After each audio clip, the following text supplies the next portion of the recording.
भागवत पुराण दसम स्कंद 83वां अध्याय।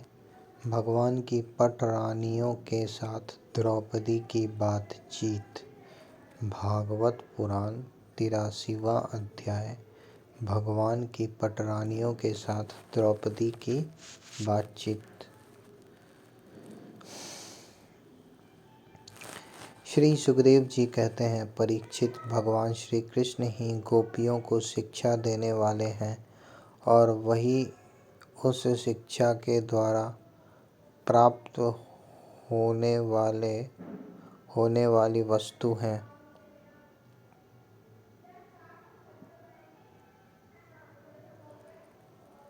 इसके पहले जैसा कि वर्णन किया गया है, भगवान श्री कृष्ण ने उन पर महान अनुग्रह किया।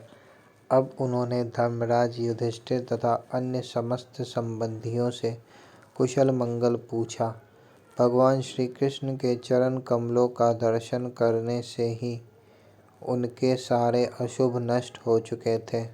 अब जब भगवान श्री कृष्ण ने उनका सत्कार किया, कुशल मंगल पूछा, तब वे अत्यंत आनंदित होकर उनसे कहने लगे, भगवान, बड़े बड़े महापुरुष मन ही मन आपके चरणारविंद का मकरंद रस पान करते रहते हैं।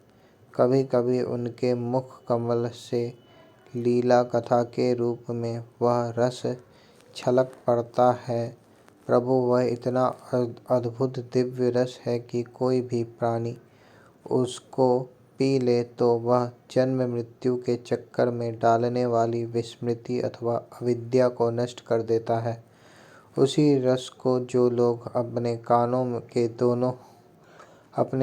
के दोनों में भर भर कर जी भर पीते हैं, उनके अमंगल की आशंका ही क्या है। भगवान, आप एक रस ज्ञान स्वरूप है और अखंड आनंद के समुद्र हैं।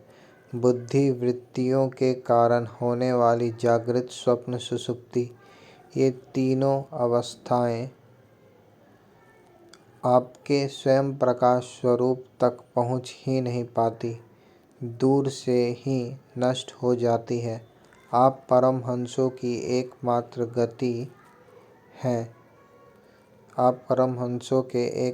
गति हैं। समय के फेर से वेदों का ह्रास होते देखकर उनकी रक्षा के लिए आपने अपनी अचिंत्य योग माया के द्वारा मनुष्य का सा शरीर ग्रहण किया है। हम आपके चरणों में बार बार नमस्कार करते हैं। श्री सुखदेव जी कहते हैं, परीक्षित, जिस समय दूसरे लोग इस प्रकार भगवान श्री कृष्ण की स्तुति कर रहे थे, उसी समय यादव और कौरव कुल की स्त्रियां एकत्र होकर आपस में भगवान की त्रिभुवन विख्यात लीलाओं का वर्णन कर रही थीं। अब मैं तुम्हें उन्हीं की बातें सुनाता हूँ। द्रौपदी ने कहा, हे रुक्मिणी, भद्रे, हे जाम्बती, सत्ये, हे सत्यभामे, कालिंदी, सव्ये, लक्ष्मणे, रोहिणी और अन्यान्य श्री कृष्ण पत्नियों, तुम लोग हमें यह तो बताओ कि स्वयं भगवान श्री कृष्ण ने अपनी माया से लोगों का अनुकरण करते हुए तुम लोगों का किस प्रकार पानी ग्रहण किया। रुक्मिणी जी ने कहा, द्रौपदी जी, जरासंध आदि सभी राजा चाहते थे कि मेरा विवाह शिशुपाल के साथ हो। इसके लिए सभी शस्त्र से सुसज्जित होकर युद्ध के लिए तैयार थे, परंतु भगवान मुझे वैसे ही हर ले आए जैसे सिंह बकरी और भेड़ों के झुंड में से अपना भाग छीन ले जाए। क्यों न हो, जगत में जितने भी अजेय वीर हैं, उनके मुकुटों पर इन्हीं की चरण धूलि शोभायमान होती हैं। द्रौपदी जी, मेरा तो यही अभिलाषा है कि भगवान के वे ही समस्त संपत्ति और सौंदर्य के आश्रय चरण कमल जन्म जन्म मुझे आराधना करने के लिए प्राप्त होते रहें। मैं उन्हीं की सेवा में लगी रहूं। सत्यभामा ने कहा, द्रौपदी जी, मेरे पिताजी अपने भाई प्रसेन की मृत्यु से बहुत दुखी हो रहे थे, अतः उन्होंने उनके वध का कलंक भगवान पर ही लगाया। उस कलंक को दूर करने के लिए भगवान ने ऋक्षराज जामवान पर विजय प्राप्त की और वह रत्न लाकर मेरे पिता को दे दिया।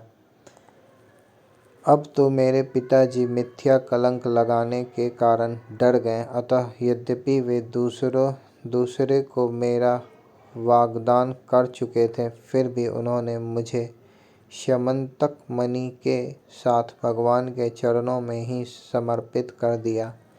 जामवती ने कहा, द्रौपदी जी, मेरे पिता ऋक्षराज जामवान को इस बात का पता न था कि यही मेरे स्वामी भगवान सीतापति हैं, इसलिए वे इनसे 27 दिन तक लड़ते रहे। परंतु जब परीक्षा पूरी हुई, उन्होंने जान लिया कि ये भगवान राम ही हैं, तब इनके चरण कमल पकड़कर स्यमंतक मणि के साथ उपहार के रूप में मुझे समर्पित कर दिया। मैं यही चाहती हूँ कि जन्म जन्म इन्हीं की दासी बनी रहूं। कालिंदी ने कहा, द्रौपदी जी, जब भगवान को यह मालूम हुआ कि मैं उनके चरणों का स्पर्श करने की आशा अभिलाषा से तपस्या कर रही हूँ, तब वे अपने सखा अर्जुन के साथ यमुना तट पर आए और मुझे स्वीकार कर लिया। मैं उनका घर बुहारने वाली उनकी दासी हूँ। मित्रवृंदा ने कहा, द्रौपदी जी, मेरा स्वयंवर हो रहा था। वहां आकर भगवान ने सब राजाओं को जीत लिया और जैसे सिंह झुंड के झुंड कुत्तों में से अपना भाग ले जाए, वैसे ही मुझे अपनी शोभामयी द्वारकापुरी में ले आए। मेरे भाइयों ने भी मुझे भगवान से छुड़ाकर मेरा अपकार करना चाहा, परंतु उन्होंने उन्हें भी नीचा दिखा दिया। मैं ऐसा चाहती हूँ कि मुझे जन्म जन्म उनके पांव पखाड़ने का सौभाग्य प्राप्त होता रहे। सत्या ने कहा, द्रौपदी जी, मेरे पिता ने मेरे स्वयंवर में आए हुए राजाओं के बल पौरुष की परीक्षा के लिए बड़े बलवान और पराक्रमी तीखे सिंग वाले 7 बैल रखे छोड़े थे। उन बैलों ने बड़े बड़े वीरों का घमंड चूर चूर कर दिया था। उन्हें भगवान ने खेल खेल में ही झपट कर पकड़ लिया, नाथ लिया और बांध दिया। ठीक वैसे ही जैसे छोटे छोटे बच्चे बकरी के बच्चों को पकड़ लेते हैं, इस प्रकार भगवान बल पौरुष के द्वारा मुझे प्राप्त कर चतुरंगिनी सेना और दासियों के साथ द्वारका ले आए। मार्ग में जिन क्षत्रियों ने विघ्न डाला, उन्हें जीत भी लिया। मेरी यही अभिलाषा है कि मुझे इनकी सेवा का अवसर सदा सर्वदा प्राप्त होता रहे। भद्रा ने कहा, द्रौपदी जी, भगवान मेरे माया के पुत्र हैं। मेरा चित्त इन्हीं के चरणों में अनुरक्त हो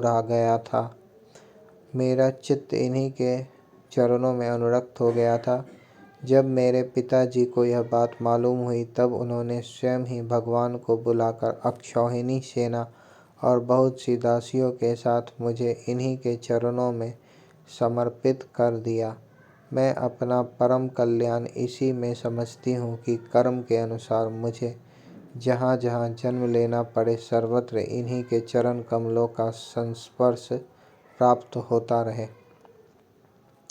लक्ष्मणा ने कहा, रानी जी, देवर्षि नारद बार बार भगवान के अवतार और लीलाओं का गान करते रहते थे। उसे सुनकर और यह सोचकर कि लक्ष्मी जी ने समस्त लोकपालों का त्याग करके भगवान का ही वरण किया, मेरा चित्त भगवान के चरणों में आसक्त हो गया। साध्वी, मेरे पिता बृहत्सेन मुझ पर बहुत प्रेम रखते थे। जब उन्हें मेरा अभिप्राय मालूम हुआ, तब उन्होंने मेरी इच्छा की पूर्ति के लिए यह उपाय किया। महारानी, जिस प्रकार पांडव वीर अर्जुन की प्राप्ति के लिए आपके पिता ने स्वयंवर में मत्स्य वेद का आयोजन किया था, उसी प्रकार मेरे पिता ने भी किया। आपके स्वयंवर की अपेक्षा हमारे यहाँ यह विशेषता थी कि मत्स्य बाहर से ढका हुआ था, केवल जल में ही उसकी परछाई दिख पड़ती थी। जब यह समाचार राजाओं को मिला तब सब ओर से समस्त अस्त्र शस्त्रों के तत्वज्ञ हजारों राजा अपने अपने गुरुओं के साथ मेरे पिताजी की राजधानी में आने लगे। मेरे पिताजी ने आए हुए सभी राजाओं का बल पौरुष और अवस्था के अनुसार भली भांति स्वागत सत्कार किया। उन लोगों ने मुझे प्राप्त करने के इच्छा से स्वयंवर सभा में रखे हुए धनुष और बाण उठाए। उनमें से कितने ही राजा तो धनुष पर तांत भी न चढ़ा सके। उन्होंने धनुष को ज्यों का त्यों रख दिया। कईयों ने धनुष की डोरी को एक सिर से बांध कर दूसरे सिर तक खींच तो लिया, परंतु वे उसे दूसरे सिर से बांध न सके। उनका झटका लगने से गिर पड़ा। रानी जी बड़े बड़े प्रसिद्ध वीर जैसे जरासंध, अम्बष्ट, नरेश, शिशुपाल, भीमसेन, दुर्योधन और कर्ण, इन लोगों ने धनुष पर डोरी तो चढ़ा ली, परंतु उन्हें मछली की स्थिति का पता न चला। पांडव वीर अर्जुन ने जल में उस मछली की परछाई देख ली और यह भी जान लिया कि वह कहाँ है। बड़े सावधानी से उन्होंने बाण छोड़ा भी, परंतु उससे लक्ष्य भेद न हुआ। उनके बाण ने केवल उसका स्पर्श मात्र किया।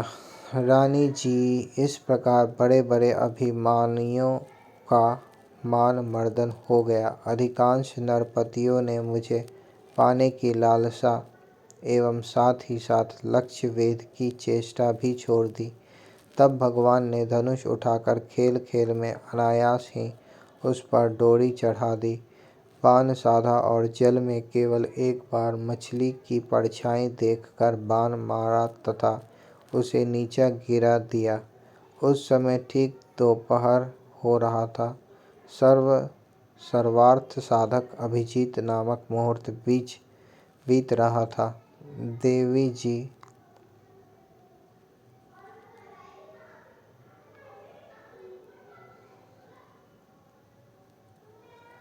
जी उस समय पृथ्वी में जय जयकार होने लगा और आकाश में दुंदुभियां बजने लगी। बड़े बड़े देवता आनंद विहल होकर पुष्पों की वर्षा करने लगे। रानी जी उसी समय मैंने रंगशाला में प्रवेश किया। मेरे पैरों के पायजेब रुंझुन रुंझुन बोल रहे थे। मैंने नए नए उत्तम रेशमी वस्त्र धारण कर रखे थे। मेरे चोटियों में मालाएं गुथी हुई थी और मुंह पर लज्जा मिश्रित मुस्कुराहट थी।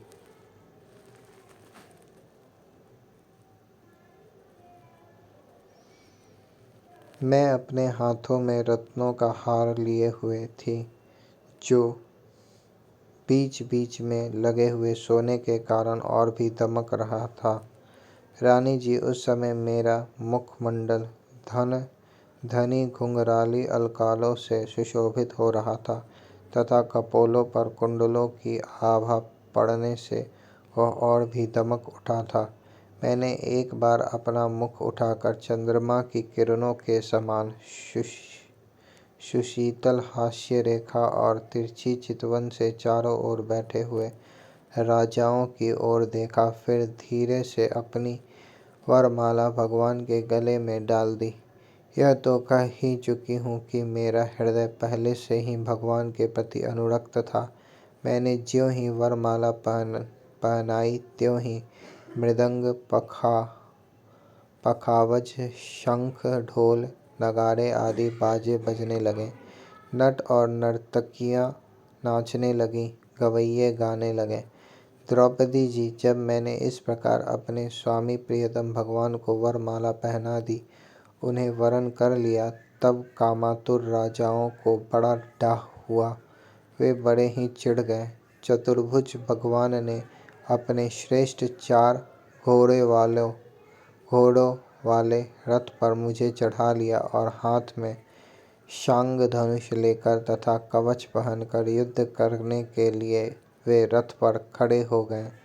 पर रानी जी दारुक ने सोने के साज समान से लदे हुए रथ को सब राजाओं के सामने ही द्वारका के लिए हाँक दिया, जैसे कोई सिंह हरिणों के बीच से अपना भाग ले जाए।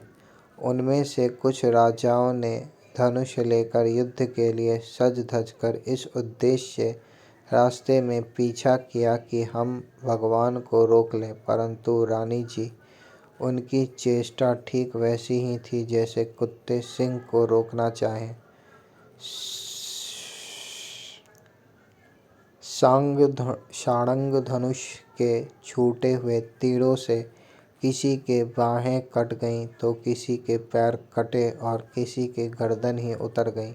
बहुत से लोग तो उस रणभूमि में ही सदा के लिए सो गए और बहुत से युद्ध भूमि छोड़कर भाग खड़े हुए। तदंतर यदुवंश शिरोमणि भगवान ने सूर्य की भांति अपने निवास स्थान स्वर्ग और पृथ्वी में सर्वत्र प्रशंसित द्वारका नगरी में प्रवेश किया। उस दिन वह विशेष रूप से सजाई गई थी।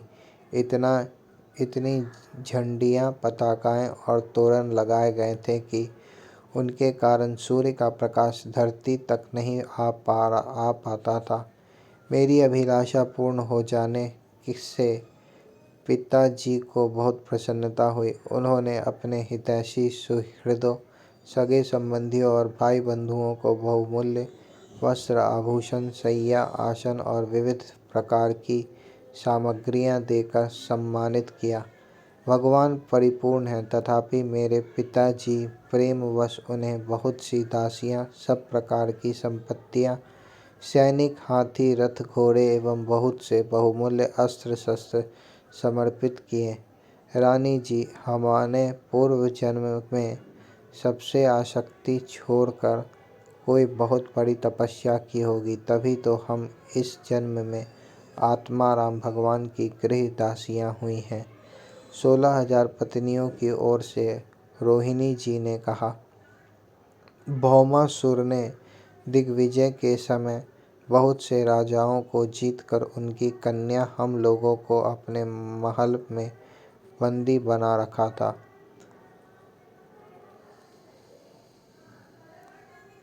भगवान ने यह जानकर युद्ध में भौमासुर और उनकी सेना का संहार कर डाला और स्वयं पूर्ण काम होने पर भी उन्होंने हम लोगों को वहां से छुड़ाया तथा पानी ग्रहण करके अपनी दासी बना लिया।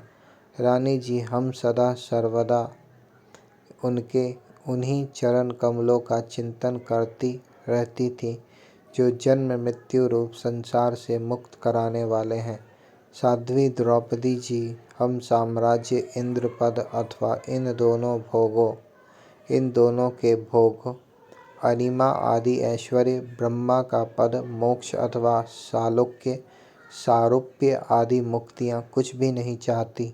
हम केवल इतना ही चाहती हैं कि अपने प्रियतम प्रभु के सुकोमल चरण कमलों की वह श्रीरज सर्वदा अपने सिर पर वहन किया करें, जो लक्ष्मी जी के वक्ष स्थल पर लगी हुई केसर की सुगंध से युक्त है।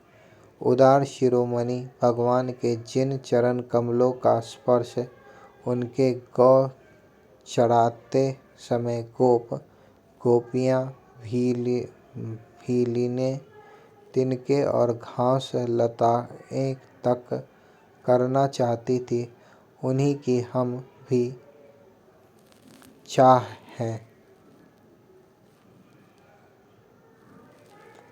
चरण कमलों उदार शिरोमणि भगवान के जिन चरण कमलों का स्पर्श उनके गौ चराते समय गोपियाँ भीलीने, तिनके और घास लताएं तक करना चाहती थी, उन्हीं की हम भी चाह है।